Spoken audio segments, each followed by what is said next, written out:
This could be the start that Parañaque is looking for. Wala.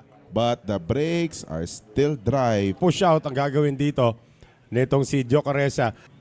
Pero yung push na ginawa dito, tinira ng Parañaque, papipinay, nag-side pocket eh. Wala, ano pa yan?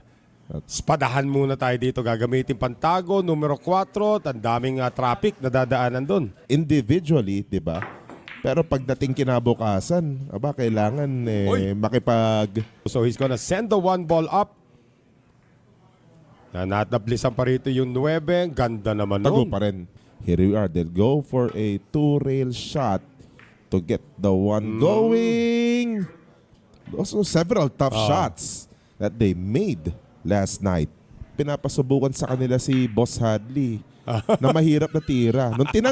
Nung suot niya ang headgear niya, Hindi pa nagpintes. Patuloy yung spadahan dito. Yung maganda na ng taguan dito sa likod ng 8 at saka ng 4. Long range. 1 rail or 2 rail kick dito. Nako! It's a miss. Total miss. And again, great strategy by Rafael na ipasok ulit yung mainit